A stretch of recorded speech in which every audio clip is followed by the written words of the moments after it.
Hey there. Welcome to the Author's Way podcast. My name is Jennifer Wright, and I am the podcast host.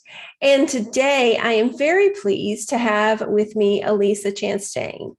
Elisa has written a book. The name of it is Buried But Never Forgotten, A Journey Through Earth.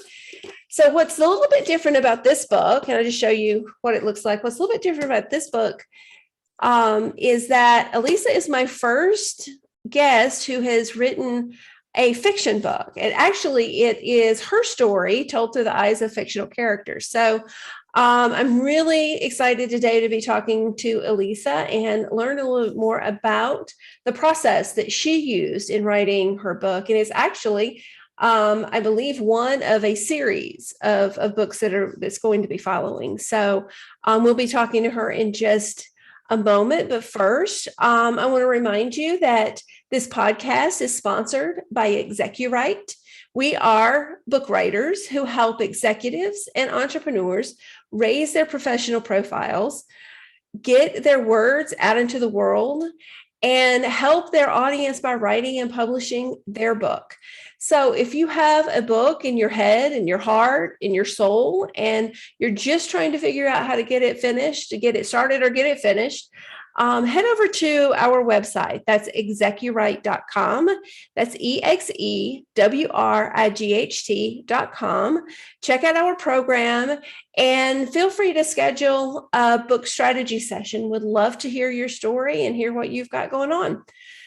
Thank you. So let's get started with Elisa. Welcome, Elisa. Thank you so much for being here. Oh, thank you so much, Jennifer. It's my honor to be with you today. Yes, thank you. I'm really excited about learning about your book. Like I was saying, you're the first guest we've had that has a fiction book. And just to point out, so this book, so when was it published, Elisa?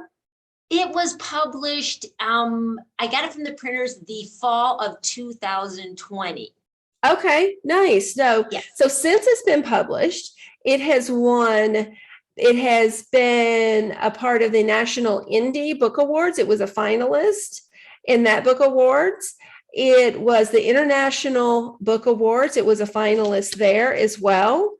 The Los Angeles Book Festival and the San Francisco Book Festival was part of those as well. So some really nice accolades for the book for you.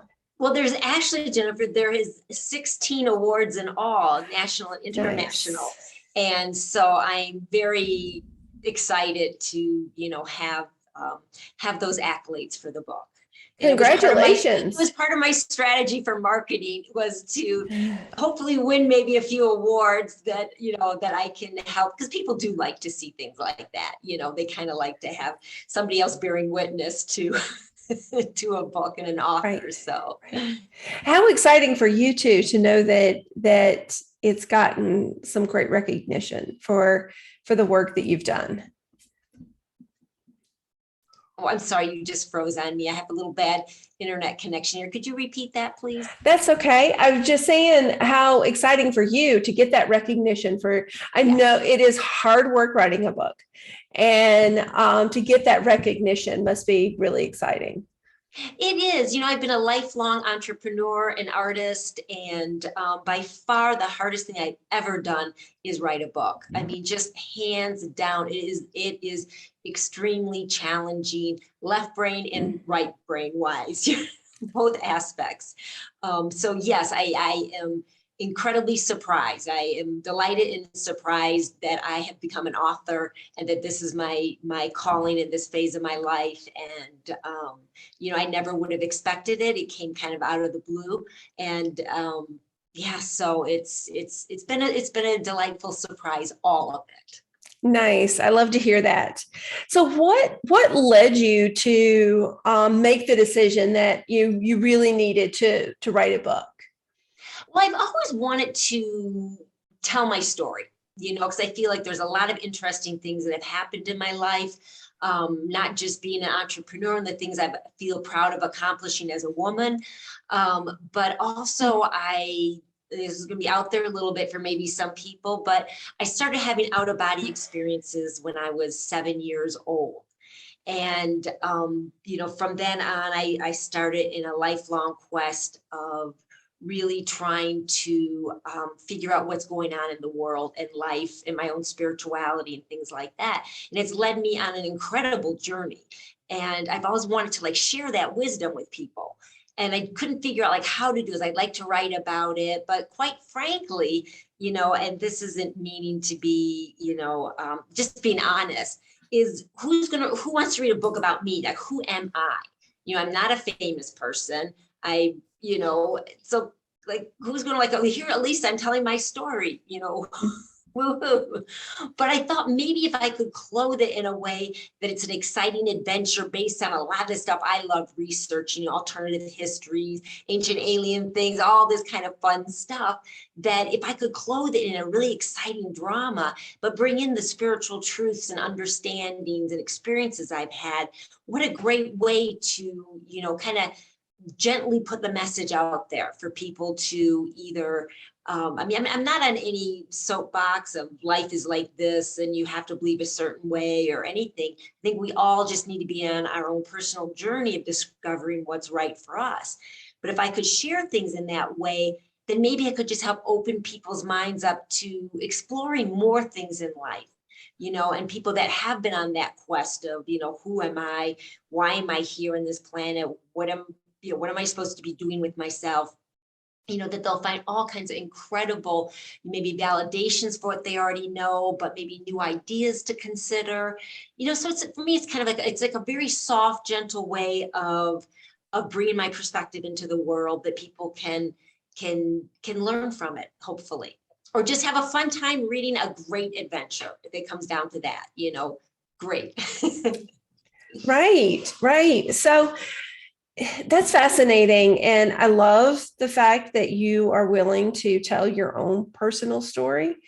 And I think a lot of writers weave in their own personal experiences, but to really get, delve into the, really kind of bare yourself is it's a brave thing to do.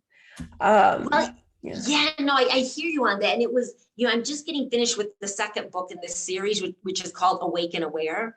But the first book, it was a very different writing experience than this book. The second book is less about me and it's more imagination.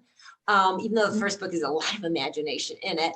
But the first book, it was real. I felt like I was buried as I was writing the book. I was very intense in, processing and trying to figure out how to tell my story. It was just a whole different creature than the second book. And I felt like I was kind of underground with my character for about a year writing it. Did you find while you were telling the story, I talked to a lot of writers and a lot of them say that whether it's fiction or nonfiction, that they discover a lot of things about themselves while they're going through the process. Did you have any experiences like that? Did you discover, new things about yourself when you were writing this book? Yeah, absolutely. I have to say that a lot of the character has out of body experiences, of course, and kind of visions and sees certain things or understanding. As I was writing the ones that were based on my life, as I was writing that, all of a sudden I got clear on many of them on what they a deeper understanding of them that I didn't have before. I thought, oh, it was about that experience was about this, but as I was writing, I learned so much more. And I do even to this day, even writing just the real fictional parts, making up, I still learn things, I think we spoke about this a while back, you and I, and how, writing for me is that blend of left and right brain, where there's have to be very calculated. When I start the book, I write down, these are the themes I want to do. These would be some fun things to include. I'm picturing this and that. And I start kind of formulating like a puzzle piece, moving things around. So it's very methodically thought through. But then when you start to write, you just got to go into the flow of it. And then things will come out that do surprise me. Absolutely. It's where did that just come from? And oh my gosh, I haven't thought about life quite like that. So I feel like I learn about myself and about life and things through that creative process all the time, all the time. It surprises me. I feel it's very delightful. I think anybody that does artistic things, some of it you take Right. credit for, and other of it you're just like, yeah, it came through me, so I'll take credit of that. But I'm like, yeah, you can be very surprised by what you're able to do and say and create. Right. One of the things that I get questions about a lot is character development. I am not a fiction writer. I mean, I've written short stories in the past before, but most of my writing is more nonfiction. So I'd love to hear your perspective on how you develop like kind of really deep and interesting characters that anything you're willing to share. I mean, if you have a secret sauce, we don't want to delve into that, but would love to hear, maybe some of the ways that you do that to make sure that, because you do have to have really kind of interesting characters for the reader to continue to be interested and continue to want to read. I think that's very true. And with that, I'll probably talk about the second book, because the second book, not to a spoiler alert, but the character does make it through her inner earth journey and comes out the other side. you know, but so there's a lot more characters in the second book. And I have to, probably my secret sauce is that I have been, my first career, I had my own clothing and jewelry line. And so I was constantly designing and creating things. And I think over all those years doing that, I learned to just not be judgmental about my ideas and just kind of go with them, and just keep those channels like open. So in the second book, there was going to be she was going to meet new people on the surface, and there was going to be a group that she'd be involved with, and they were going to be highly evolved beings, and like, what would they be like?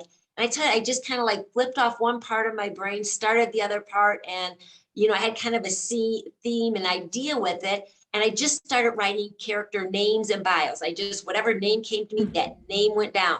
What do they look like? And I just started picturing in my head, and I just started writing what I picture. And then I just kind of got fun. It's like seeing your own little movie. And it's like, oh, of course, they're from Ireland and they're like that. And their dad was like this, their mom. And and they did this or that. And then, this is the next one. And I just kind of just had fun with my imagination. But I really did these biographies of these characters down to the color of their eyes, what their hair looks like, how tall they are, what's their personality like. And a lot of those details are not in the book, but I reference that because I know who the character is. So writing it, I can stay in character, and even I think going editing through, I'm just like, and my editor is really good. She's like, would that character really say that? I'm like, oh, you're right. That's not that person. That's kind of that person would say that. So I think it's just, that part was just really a free-flowing process. Some of the things I did in their bio sketches changed as I wrote the book. It wasn't quite that, so it's like, whatever, that's, I changed the bio of them a little bit. But it really helped me just to kind of set the stage. And I never changed the names. Like, whatever the names came through, like that, I felt like was their name, and I stayed with it. So that's the kind of thing, is not like really getting too caught up in your analytical brain of having it to be just right. Is like, let's just trust our intuition and just kind of start writing it and let some things come through and write it down and just dream things up, dream it up. I mean, that's like writing fiction. You got to like dream some of this up and, allow that part of yourself to like do it. Don't judge it. You can always change it. They're your words. You can change your words. Like that with my editor all the time. It's like, it's just words. If those words don't work, tell me it doesn't work. I'll use different words to make it work. I'm not attached to that. So that's kind of like would be my little bit of advice, is just to really let yourself go, have fun with it, just be imaginative. And, and I think that some characters come like from movies or books I've read or things, just like your subconscious will pull all this stuff together. You don't have to crank those wheels, Does that make sense? That makes total sense. And I love how you talked about really kind of writing almost like a biography for your character so you can really understand. And even if you don't use it in the book, it becomes more like a real person that you can really talk about. Yeah, I really like that. I really like that idea and that process.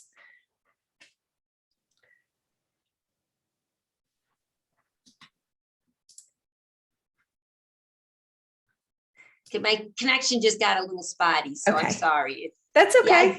I said for your listeners out there that we moved into a new home. We're in New Mexico now, and we're getting the internet sorted out. We're out in the country, and it's not totally. So I apologize if there's any little herky jerkies with that. Could you please say your question again? No, I was just talking about, I love the fact that you really kind of get a deep understanding of your characters and you treat them almost like people. You understand all of the different ins and outs and help. And I think that makes for some really strong character development. Thank you. And I think one of my strong suits is visualization. And I Mm, think that's a skill some of us have, but others can develop it. And I feel like, yeah, when you're writing your own story, you can visualize from your own life. But when you're creating fiction, you're creating a new world, and I see it. I see it like a movie in my head, and then I just write down what I see, and then maybe I edit out details. Or when I'm reading it later, I go, I need more detail.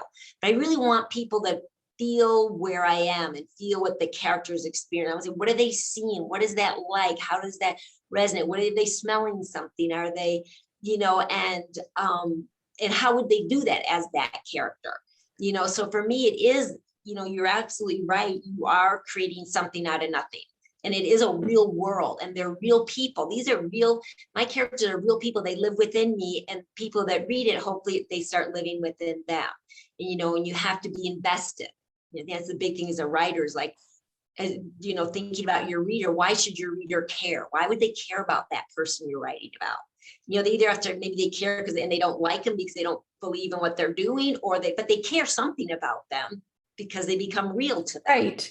Right. They have a response to it. So I'm always trying to, like, that stays in my mind, is like, why should the reader care about that? Right. What do they find interesting? Right.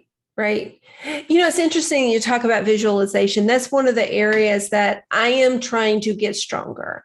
I don't naturally visualize things myself. And I appreciate the fact that you said it's something you can learn, because I'm trying to learn it. I'm trying to get better at it, but I haven't quite cracked that code yet, of being able to like really visualize um, things. So Yeah, it's tough because I'm a kind of a blend of right and left brainer, but I'm really mhm. strong creatively. So I have a prejudice in that, knowing how to do that, because I just know how to. I'm just built that way. We're built different. Um, and so I don't like. Yeah, so I'm not really sure, just because I'm so close to that, that's how I function, that I can only talk about my process. Somebody may have to use other things, whether Right. you stimulate yourself by reading other books. Like when you read Mhm. books, how do you process the information? I think we have to kind of all figure out how we process things. And maybe some people hear things more, or they experience it in whatever way that is, but you got to find kind of like your way of doing it. I'm more, anything I learn, I'm very visual, so sometimes it's very hard for me to like read things like directions and understand what's being said. I'm like, oh, Mm.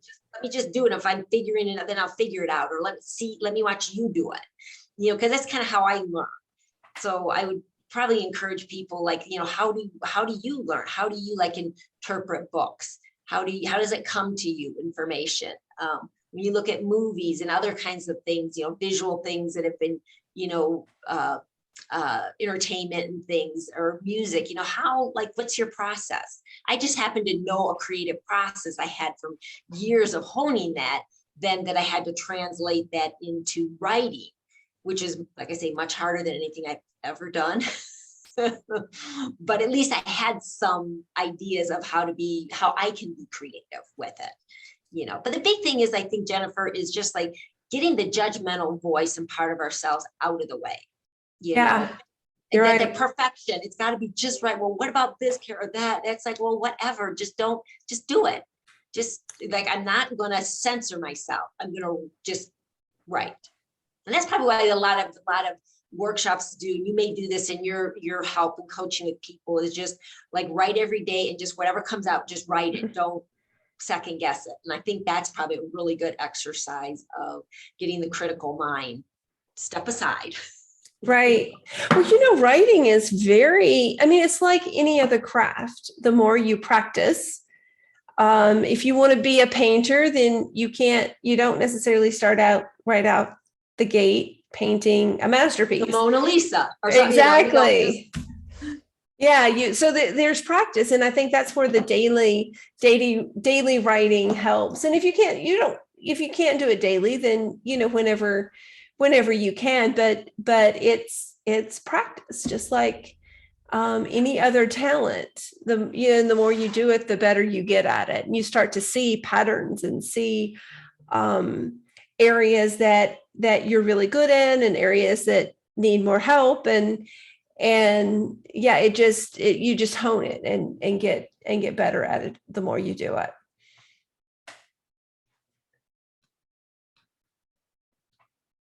Did we cut out again?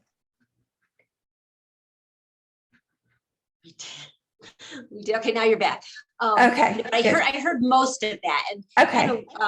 One of the things it absolutely is practice with it. And along with that is like understanding the writing process. I'm not like some, I haven't written like tons of books. I wrote my one book and now I'm almost done with my second book, but I've learned a tremendous amount from that.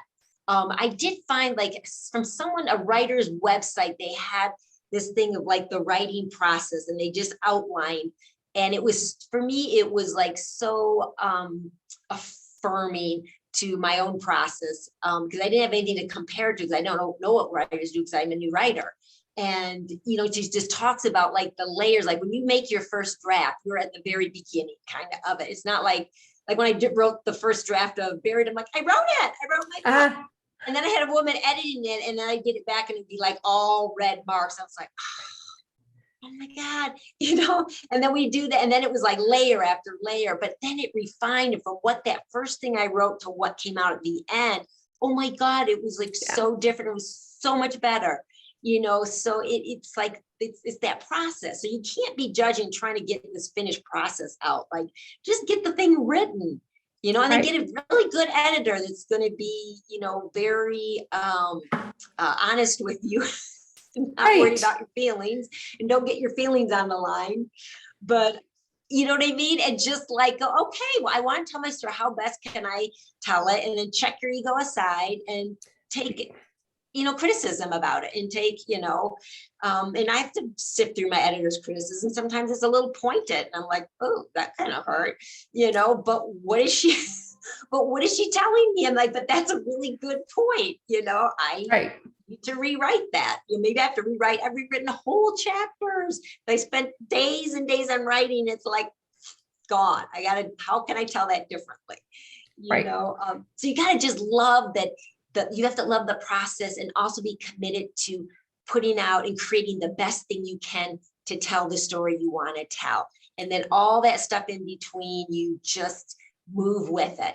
Because the honing process, it takes a lot of honing, and you do a lot of editing for people, correct? And a lot of I do, work. So you know that it takes many iterations.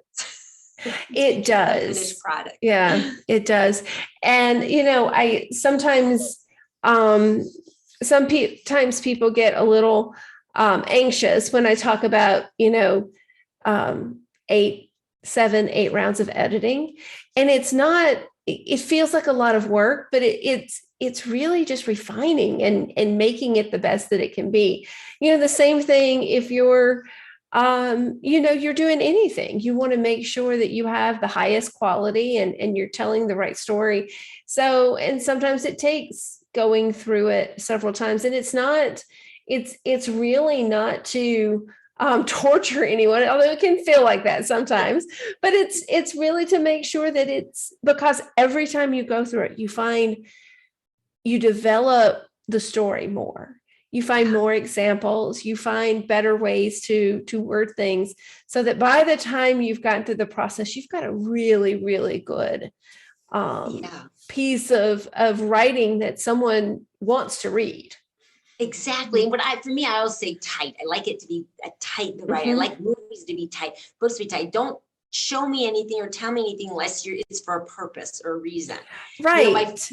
My first draft, boy, I threw everything out there, the second book especially, because I had so many concepts and ideas that I want to share with people. And writing the first draft, I did not censor. I just put them all in there. And then I went back and still, like, I'm on the third round right now. And it's like, that's gone.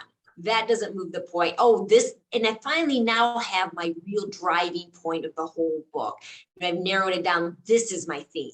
What are the things that are working with it? But it took a while to figure it out. And it's not because I didn't know, like, I had a basic idea of what I thought it was to start with, but it didn't stop me from writing a whole draft, a whole 300-page book, because I didn't have it exactly what it is, because I know it's going to get exact as I go through time with it. Right.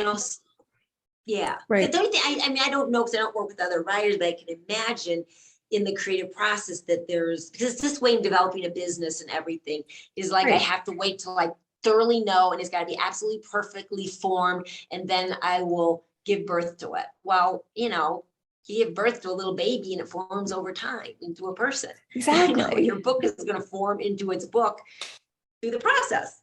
Right. I love that analogy. That's a great analogy. I'll have to use that. Yeah, I just came up with that. It's like I got one. So we've been talking quite a bit about process. Is there anything that of course, we have an audience here. So is there anything you'd like to share about the book itself? So anything, just, to the readers about why they might want to pick the book up and read it. I know it's got a lot of interesting characters and situations in it. So, what would you like to share about the book with the audience? Thank you. Well, so once again, the book's Buried But Never Forgotten. And it's really metaphorically the shaman's journey, the inner journey, the dark night of the soul that we all go through probably more than once in our life, of that questioning, who am I? Why am I incarnate? What is my life's purpose? What is God? Who is God? How are all these things happening to me? These are like big blocks, and I can't say that I'm telling what the exact answers are, but there is answers for everybody. And the answer really comes through going through a process. Well, my character goes through that process in a very fictional, fun, exciting, scary, way in which she's sucked into the earth and into the inner earth. And then she thinks she's buried alive, and then how she's going to survive this and what she goes through, and questioning God and what's happened to her, and then picking herself up and starting to move one step at a time. And this journey and this whole world opens up to her, within our world. And it's within her own self. And, it's quite the journey. And it is quite the journey for any of us, going through those times in our life where, those real fundamental, facing, the crucibles of living and being a human. So that's what people intrigued with that. People that, it's a non-denominational thing. I am not religious, but I'm highly spiritual. A different concept of God and humanity, and the connectedness to everything, and love of nature and humanity.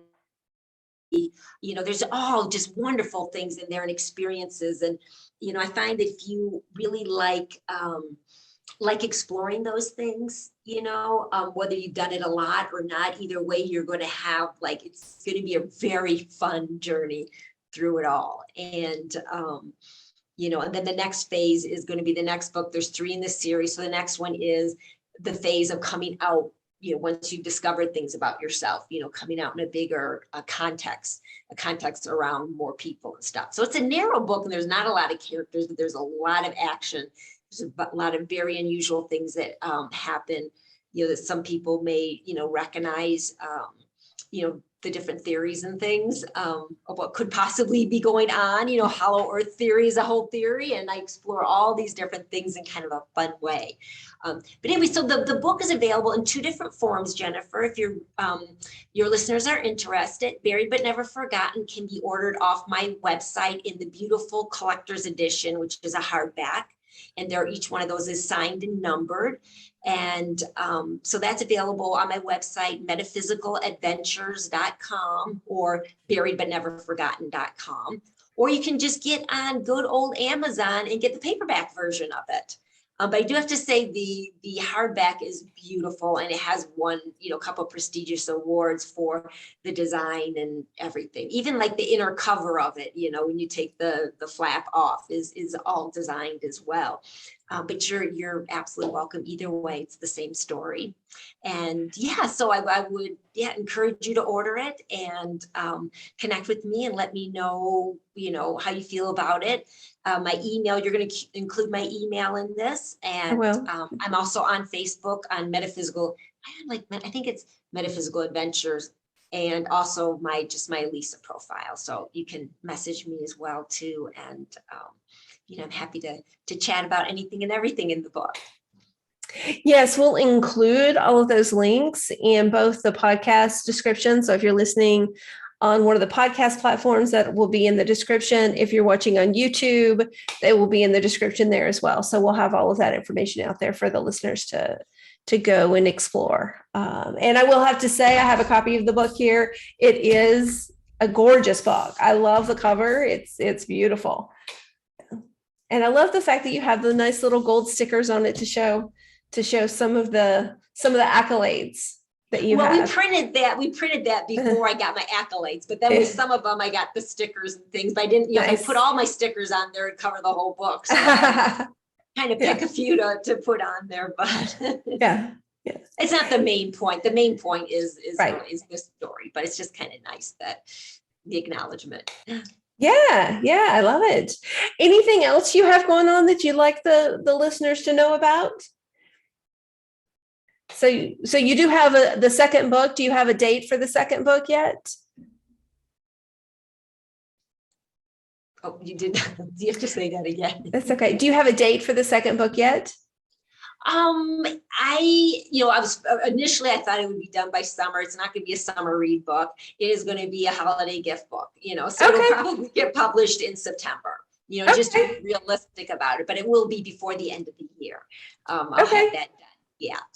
Yeah. We'll be watching for that. Okay. Excellent. Yeah.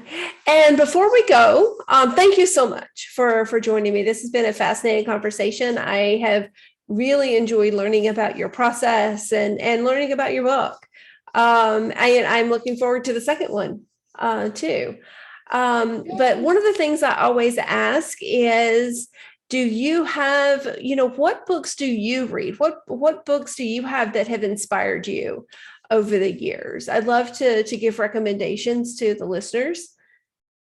Well, I go in phases of things. I have got a huge shelf, a library you can't see just off to my right. I've got stacks under my bed, so I go through there's my alien phase where I want to read all these things that people have these experiences, and I take it all in. I don't judge it as I read. I like to take in the information. I let it sift through, see what works for me or not, but they're great stories.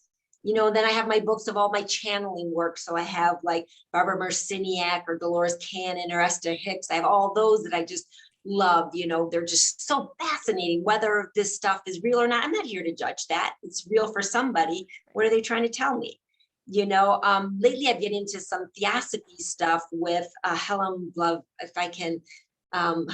Blavatsky, I think I'm pronouncing that right, and Hermes. Some of these ancient occult kind of things are interesting. I have a great book I just read about giant skeletons that were found in this country, that we aren't told about, in the 1800s. I mean, giant people all dug up in the mounds and different stuff, and they kind of got whisked away and written out of any accounts of anything. Well, who were they? Where did they come from? I mean, I'm curious about that. That was scientifically provable. We found all this stuff. There's all the newspaper clippings. Well, what's that about? I'm just have a really curious mind. And then I also go through and the contests where I've won awards or I've gotten, honorable mentions, I go through and I order the books that win, and then I love reading those. And I love seeing what comes out of other people's direction, and their imagination and their writing skills. And that's helped me as a writer tremendously, is other fiction writers and sometimes what to do and what not to do. Absolutely. And that's one of the things I always encourage people. Most people who are writers are readers. But that's one of the things I always encourage, read more and more of what you love. If you want to write, just read what you love and you'll get inspired, because if you love it, then your readers are going to love it. Yes. Yeah. And reading other works really has given me permission to really expand my consciousness. Like there's some great writers out there that come up with things that are so incredibly creative and well thought through. And it blows my mind. I'm like, hats off to you. And then I'm sure that I get on, if I get them on most, I get them on Amazon, is I leave a review for them or I reach out to them. Oh yeah. I think that's like so important, like to pick something wonderful and positive about it. If I really don't like the book, I typically don't say anything, and I don't want to somebody, but if I do really like something, I want to put it out there and say, kudos on you. That was great and why it was great. And as all authors, you appreciate that. And anything you're doing is having people respond to you. That is such great advice. And I want to encourage the listeners, if you read a really good book, one of the best ways to support authors is to leave them a review. Because it not only helps them know what people are loving about their work, but it helps them get more book sales. More reviews out there really help encourage more book sales. So if you love a writer, go out and leave them a review. And I really encourage that. So thank you so much, Elisa. This has been a fantastic conversation. I have enjoyed this so much, and good luck on the next book. We'll be looking for that one. Perfect. Thank you so much, Jennifer. I appreciate you immensely and all that you do for people and writers and burgeoning writers. This is fantastic. It's kudos to everybody out there, like writing their story or wanting to. And, that's that I think is just fantastic. It takes a lot of courage. It does. It absolutely does take a lot of courage and commitment to get through the process and get it done. And there's a lot of things you have to work through as you're doing it. But once you're done, it's such a fantastic thing to have a book written and done and that you can share. Yeah. Well, thank you so much and enjoy the rest of your day. And we'll look forward to the next book. We'll have you on when the next book comes out and have some conversation about that one. I love it. That sounds perfect. I'd be honored. Awesome. All right. Well, enjoy the rest of your day. Okay. Thanks. You too. Bye-bye. Bye.